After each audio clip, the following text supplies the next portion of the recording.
Now, on the subject of companies in the news, look, there was no bigger name last year than Medibank Private in the wake of that cyber security attack that compromised the private health records of 10 million Australians. Despite the scandal and the loss of customers, the business, well, surprisingly to me at least anyway, has still kept on growing its profits. They sure did, Ross. Medibank lifted its half-year profit about 6% and added roughly 35,000 customers during the half. It also lost about 13,000 customers during the second quarter due to the cyber attack. The health insurer lifted its dividend to 6.3 cents per share. It's expecting to increase its customer base by up to 0.25% this half. And Ingrid, what was the share reaction? Well, it was a bit of a welcome, some good news for shareholders for a change today. The stock up 6.5%, pretty steady throughout the session, thanks in part to international students coming back as well to Australia and that slowing of policy losses, as you mentioned. And Ed did catch up with the Chief Executive, David Koczkar, a little earlier. Well, that decision that we took then would stand the same today. You know, to pay a ransom, there was no guarantee that that would return the data of our customers. In fact, what it would do is increase the likelihood that we and our customers would be further at risk.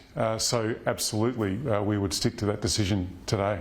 The government is considering new laws which will make company directors accountable for cyber attacks. What's your reaction? You're the victim here, but the government could punish you. How's that fair? Well, to be clear, the victims were our customers, and yes, the cybercrime was committed against us. I think, look, we will look with interest to see what changes are happening in regulation. I think there's a lot of interest, in this topic. But what I do know, and it's been, lessons learned over the last, quarter, is that this is an ever-changing and higher risk environment. The rules of the game are changing every day, and it's an arms race. Before the cyber event, we were successfully dealing with around 10 million perimeter attacks a day. Now it's up to 18 million perimeter attacks a day that we're successfully defending. I think every company needs to remain vigilant and think really hard about what they're doing to ensure and safeguard the data of their customers. There are now class actions from policyholders who were affected by the data breach. Are you planning to set aside any money to pay for potential settlements? Well, what we have done is estimated that the costs to our business of supporting our customers and investing in non-recurring costs to strengthen our environment will be about $40 to $45 million. Other costs, it's too early to speculate. The cyber attack caused you to lose about 13,000 customers. Are you surprised you lost such a small amount?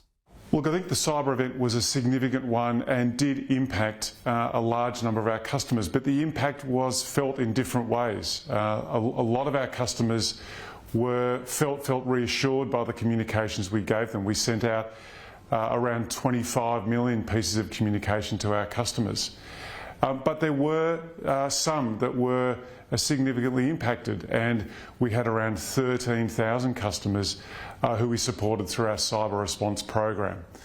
We will continue to understand the needs of our customers and support them with these impacts, but we're seeing calls coming into our cyber response call centre greatly reducing, and actually what our customers want us to help them with now is really their health and wellbeing, and that's now the focus for us going forward. It's a tough economic environment with rising interest rates. Are you seeing consumers starting to cut back on spending and reduce the amount of claims they're making by avoiding the dentist and chiropractor, for example?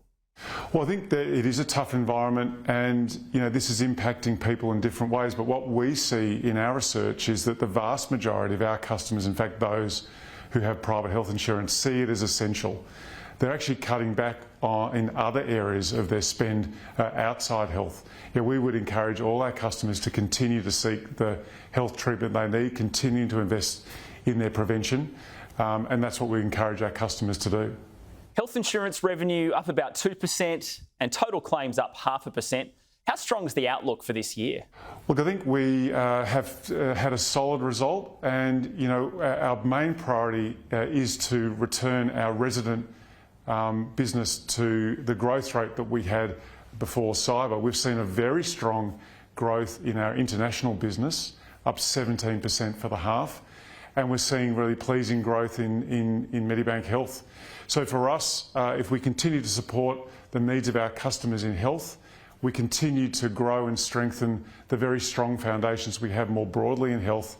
We've got multiple opportunities for us to continue to grow and prosper as a business. But what will absolutely always be the case is we'll keep our customers absolutely firmly as the priority for our business.